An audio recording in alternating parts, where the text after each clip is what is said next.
Israel Hamas युद्ध के बीच लाल सागर एक जंग का अखाड़ा बना हुआ है, जिसमें एक तरफ यमन का हूती तो दूसरी तरफ अमेरिका की अगुवाई में कई पश्चिमी देश और अरब देशों की सेनाएं खड़ी हैं। लेकिन इसके बावजूद हूती के हमले मालवाहक जहाजों और युद्धपोतों पर रुक नहीं रहे हैं। हालांकि अमेरिका और ब्रिटेन ने यमन के भीतर हूती के ठिकानों पर कई हवाई हमले किए हैं, लेकिन उन हमलों का हूती पर कोई असर पड़ता नहीं दिख रहा।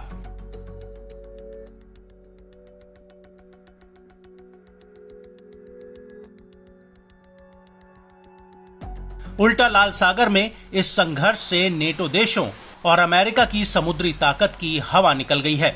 एक तरफ जहां हूती ईरान में बने या ईरान के हथियारों की कॉपी करके बनाए गए सस्ते हथियारों से अमेरिकी जहाजों पर हमले कर रहा है, वहीं अमेरिका, ब्रिटेन और जर्मनी जैसे देशों को हूती के हमलों को रोकने के लिए करोड़ों डॉलर के हथियार इस्तेमाल करने पड़ रहे हैं। और ये हथियार भी हूती के सस्ते हथियारों के आगे कमजोर पड़ते नजर आ रहे हैं। हूती के इन हमलों से एक बात तो साफ हो गई है कि पश्चिम की सेना नौसैनिक स्तर पर उतनी ताकतवर नहीं है जितना वो दावा करती है।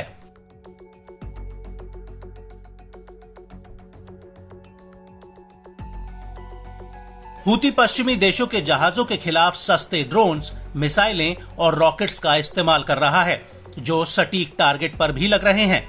यहां तक कि हूती की सस्ती मिसाइल ने ब्रिटेन के बल्क कैरियर को भी डुबो दिया था और ब्रिटेन का एयर डिफेंस सिस्टम उस मिसाइल को इंटरसेप्ट करने में नाकाम रहा था।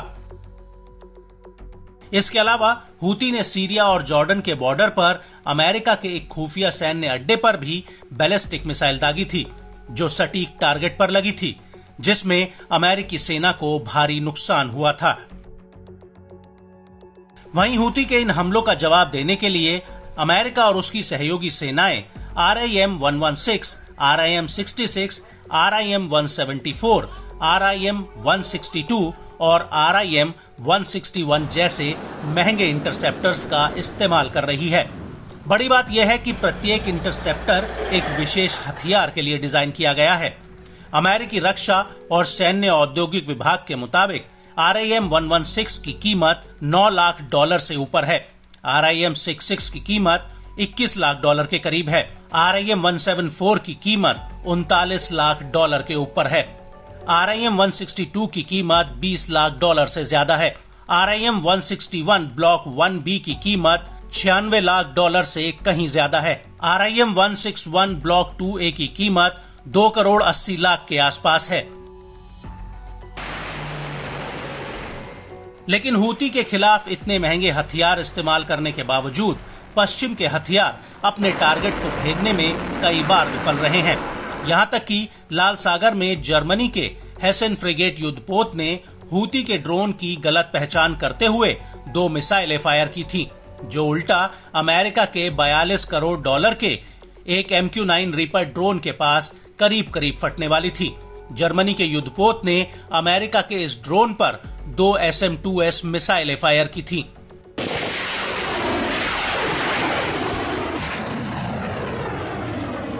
वहीं दूसरी तरफ हूती ने भी इस ड्रोन के ऊपर मिसाइलें दागी थी, जो इसे उड़ाने में कामयाब रही थी। हूती ने अमेरिका के इस ड्रोन को यमन के होदेदा बंदरगाह शहर के करीब उड़ा दिया था। मालूम हो कि हूती ने यह कारनामा एक बेहद ही सस्ते एयर डिफेंस सिस्टम के जरिए किया था। लेकिन बड़ी बात यह है कि इस घटना से यह साफ हो जाता है कि लाल सागर में अमेरिकी सेना उतनी कारगर साबित नहीं हुई है। वहीं जर्मनी ने भी अमेरिका के इस ड्रोन पर गलती से 2 मिसाइलें फायर की थी, जो लगभग इसे उड़ाने ही वाली थी, लेकिन जर्मनी का निशाना लगने से पहले ही हूती के मिसाइल ने अमेरिकी ड्रोन को मार गिराया था।